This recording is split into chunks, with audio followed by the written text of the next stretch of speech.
Chilling tales for dark nights.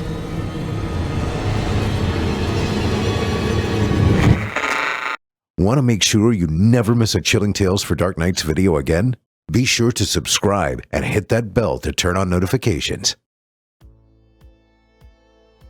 There's one hard and fast rule about me. If there's a new chick at school and she's hot, she's mine. It's not a matter of if I'm making it all the way with her. It's a matter of when. And no, I don't mean getting in her pants. I mean getting her face in my pants. Because Mickey Banks is a god, and the only prayers I'll accept are the ones spoken directly into my skin mic. And I don't let nobody stop praying until there's some major feedback from my Marshall stack. I mean, look at me. This hair, this body, these eyes. You belong on your knees if you want some of this. Okay, that's what I used to think. There's a fine line between being humbled and being humiliated, and I'm still not sure which camp I landed in. So this preacher with this helmet hair and salesman teeth moved into our little burg. He brought with him a daughter that couldn't have been more perfect. Something told me that sweet peach had never had a worm inside it. I was gonna change that.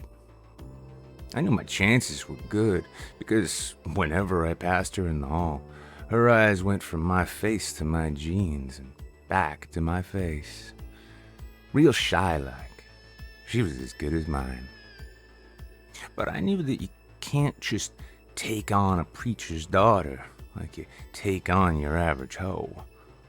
I had to pretend that I actually liked her.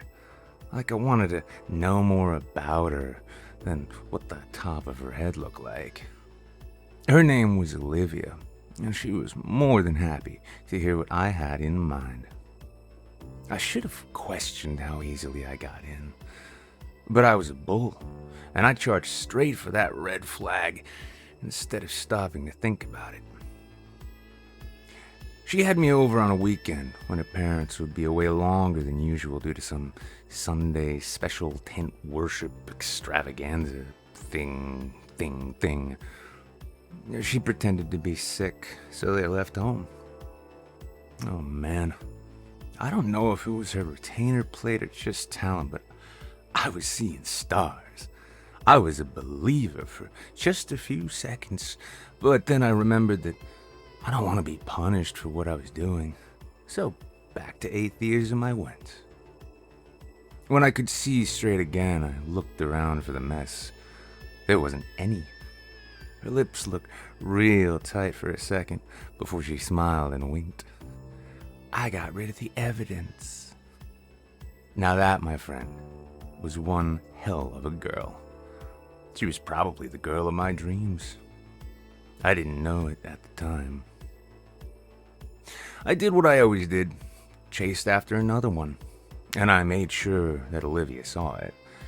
It crushed her, to put it lightly. I didn't feel any shame. It kind of made the next gobbling really nice. I wasn't a good guy. I lay in bed with Bella, the one right after Olivia. I'd have to get home before my parents raised a storm, but I took the time to marinate in the good time I just had. I heard this siren go off outside. It was like some old school air raid siren. And before I could think about it, it started to get hard again. That freaking hurt. I didn't know why it was happening, so I was scared on top of being too tender. It was probably the worst pain I had ever felt, because I passed out. I didn't wake up until morning. Bella was smiling at me, but looked worried. "You were crying in your sleep," she said. "No, I wasn't." "Yes, you were. It woke me up." "You were dreaming. I don't cry." She looked like she was ready to argue until her eyes suddenly got big. "Oh shoot, you need to leave before my parents see you." Ugh, That meant that I'd be facing my parents for sure. But at least I had a chance to avoid double confrontation. Some other chick busted through the door. She was probably 14 and she was straight up ugly. She looked at me and looked at Bella. "Alright, Belle, give me money if you don't want me to tell Mom and Dad again." Dang, that little girl had hustle. Bella began fishing for cash from a drawer when I heard that weird siren again. I looked at little girl like I was waiting for her to react to the moaning wail, but she just threw me an expression like, "What?" My manhood did exactly what it did last night. I got rock hard so fast that it hurt. I was still in my boxers, so the tent I was pitching was plain to see. Little girl's eyes went boing, and she covered her mouth. I guess that was self-defense. I turned and saw Bella, and her face had turned as red as an apple. "Really? After all that, you're gonna creep on my kid sister?" Every object near her began flying in my face. I decided to get dressed instead of negotiate. My pants were halfway up when Bella picked up like the 15th thing to throw at me, and then held back. It was pepper spray. She sprayed me in the face. I howled. She sprayed me in the crotch. I howled more. She sprayed me in the face again. I had to leave. Survival instincts threw me into autopilot. If there was ever a man that could run a marathon with his pants around his ankles, it was me in that moment. I don't even remember how I got out of the house. I just remember hearing cars honking and feeling my bare feet smacking pavement as I screamed at the top of my lungs. My pants must have fallen off at some point because I was taking full strides. My tears cleared the vision in my left eye just enough for me to see a red-tinted world full of cars swerving around me. Between breaths, I heard a kid ask, "Mommy, is Daddy that big?" before I started screaming again. I couldn't run in a straight line. I went into someone's yard where a couple of little girls were having a tea party with a ginormous Saint Bernard. I crashed into the table like a purple-horned rhino. An open jar of peanut butter flipped in a perfect arc before impaling itself between my legs. Above the yelps of the little girls, I could hear the Saint Bernard pounding the ground, chasing me. He was either gonna maul me or get him some peanut butter. Either outcome was bad. The last thing I remember, I was running over a crosswalk where an old woman stood leaning on her walker. "How did you know I love peanut butter?" she squawked. That's when I hit the telephone pole beside her. I woke up in the hospital. My eyes didn't burn, my balls didn't burn, but Jesus H. Christ did my man bits feel raw. The first thing I saw was the television rolling the news. The camera zoomed in on a Saint Bernard that had peanut butter smeared all over its face. Then the TV clicked off and I sensed the presence of others. My parents were in the room. Mom had several facial expressions fighting for dominance, so she was googly-eyed like a chameleon. Dad was just beyond expression. So my hospital room became an interrogation chamber. Once every last bit of information had been spilled, I was grounded and banned from ever getting a dog. And another thing, I couldn't come and go to school anymore on my own. Dad drove me, which was beyond humiliating. Relatively. 3 weeks into my grounding, the siren sound woke me from a dead sleep. It was 3 a.m., and the sound made my peanut butter peg swell into a nutrageous. I cried out in pain. I'm no doctor, but when you pop a boner like a car deploying an airbag, something ain't right. I was moaning like dogs do when they hear sirens. The weird noise was loud enough to shatter my teeth that time. I made the mistake of looking out the window. Now, I don't know if I was dreaming or not, but What I saw would have killed any sane man's heart on, so I must not have been sane. The thing's face was like a jack-o'-lantern, with the flesh of an old man instead of a pumpkin. The eyes were vacant and yet burning into me. The mouth was a small, puckered hole. It had long hair like the kind you pull out of a shower drain. It pointed at me with fingers that were jointed and folded like a mantis' pincers. "Who, me?" I mouthed. It nodded, and then it held two of its fingers a short distance apart. Despite its twisted anatomy, I knew an insult when I saw one. That was just cold. I forgot my fear long enough to start cussing it out. My parents both burst through my door to see who I was yelling at. They couldn't see the pucker-faced thing out the window. They couldn't hear its wail. They thought I was on drugs. I wished that I was. I'd never felt so alone. Dad dropped me off at school the next morning. I went inside and waited until he left. I'm sorry, but there was no way I could cope with what was happening to me without a little something. I guesstimated at how fast I could jog to the gas station down the street and be back with the excuse that my dad was late. I could usually hustle my way into some cigarettes or something. I needed relief bad, so off I went. No sooner had I reached the station than I had to take a huge dump. So I detoured into the men's room, and there was the biggest, most tattooed and pierced gorilla with a mohawk and beard I had ever seen. He was holding the stall door shut for some reason. He leered at me and winked. I figured he was holding the door so that whoever was in there could have some privacy. So I waited, and waited, and waited. I looked at the bottom of the stall as nonchalantly as possible, and I couldn't see any sign of anyone being in there. "What's the deal? Are you holding that for someone using the bathroom?" "Nah, just waiting for my appointment to show up." Just as soon as he had finished talking, there was the sound of that damn siren. The top of my dick poked up from the top of my jeans like a dog that heard a cheese wrapper. "Well, hey, I didn't recognize you.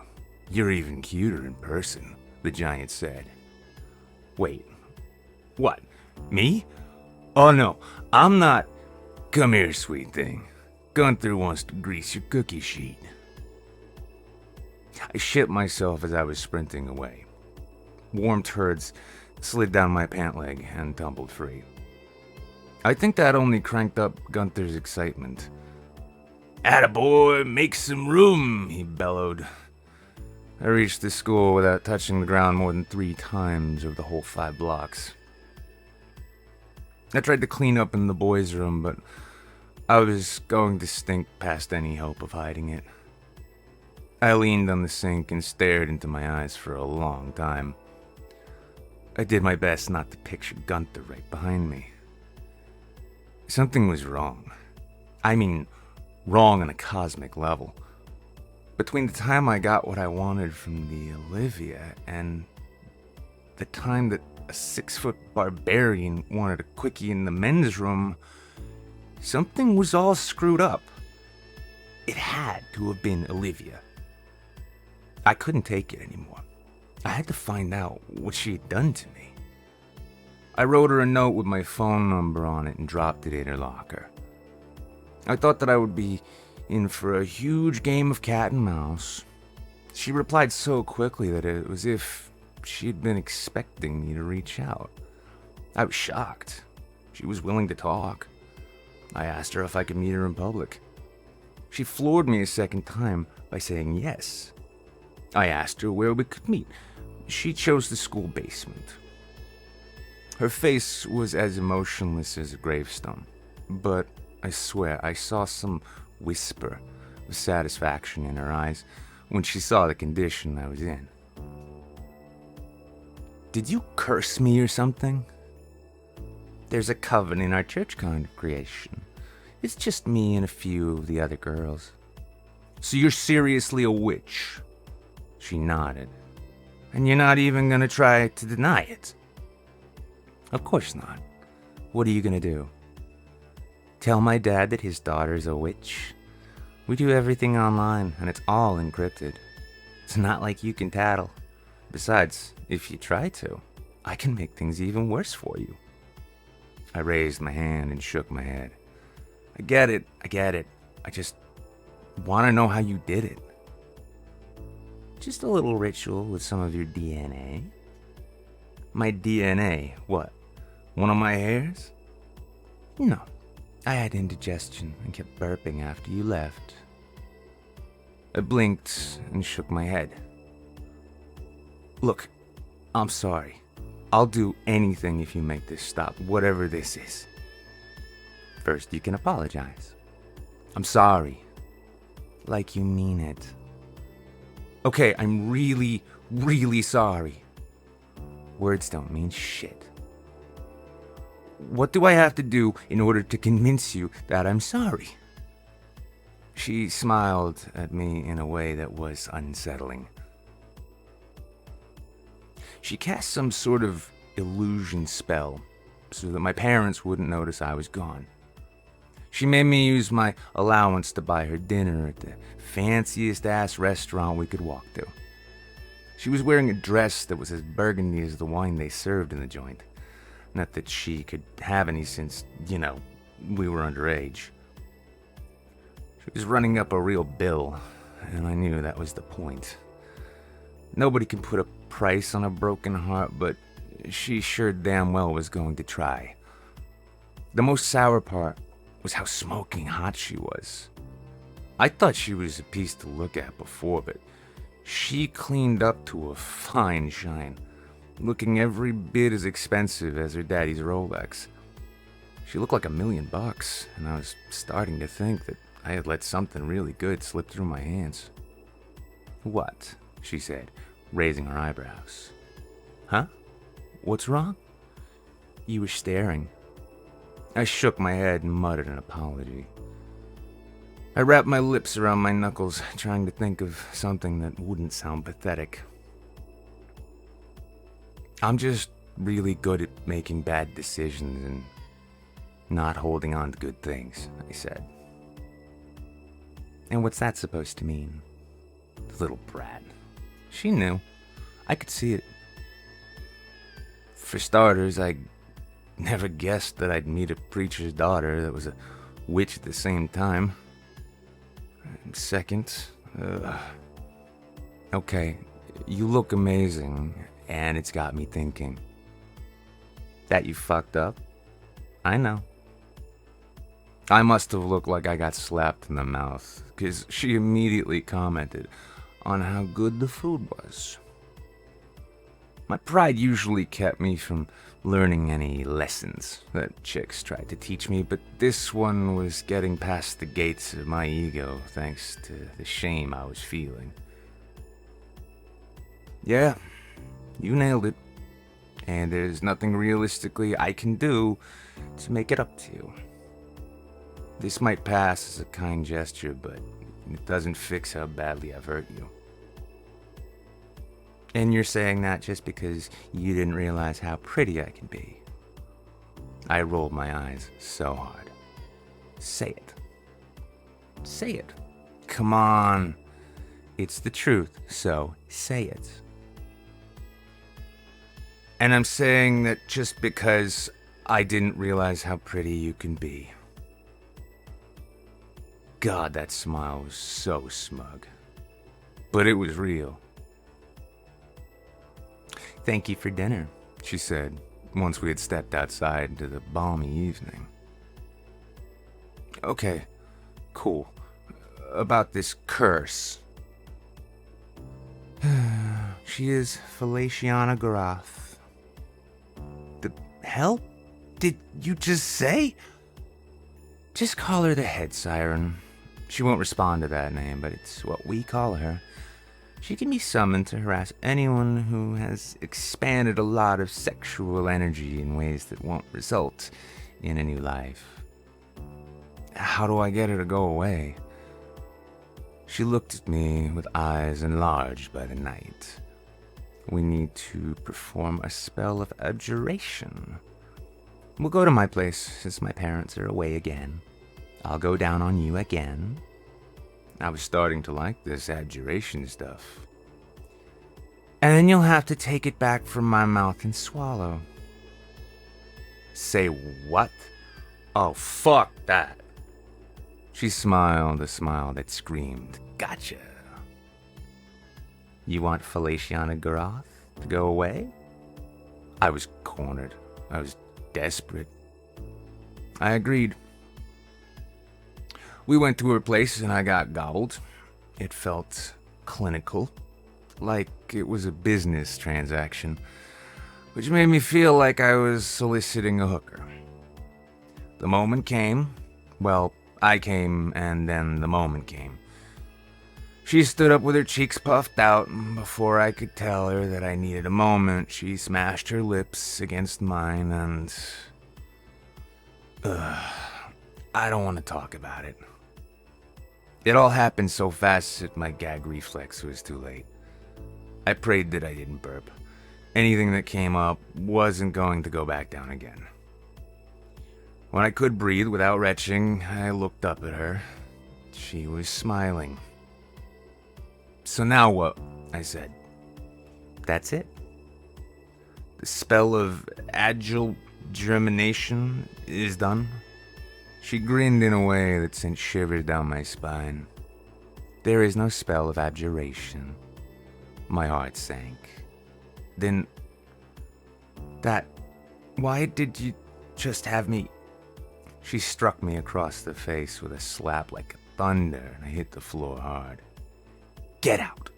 Get out before I call the cops! She kicked me in the stomach, and I thought I was gonna spit myself all over her floor. The more I tried to talk, the more she screamed at me to leave. When I finally got out the door, her laugh rang out through the night air, cruel and jagged and triumphant. It wasn't loud enough to mask the sound of the head siren. It was the first thing I heard when I reached the end of the block. Between the betrayal, disappointment, and the realization of how much danger I was in, I broke into a blind sprint. I was hit by a car. I went to the hospital, where I was in a full-body cast for far too long. It would have been easier to endure if the nurse assigned to me wasn't Gunther, the burly guy from the gas station bathroom. He somehow recognized me through all the bandages, and it just made his day that I was all wrapped up like a Christmas present. Chilling tales for dark nights. He said once I had healed up some, drilled some holes in my cast so I could be his pokey pinata. Don't ask.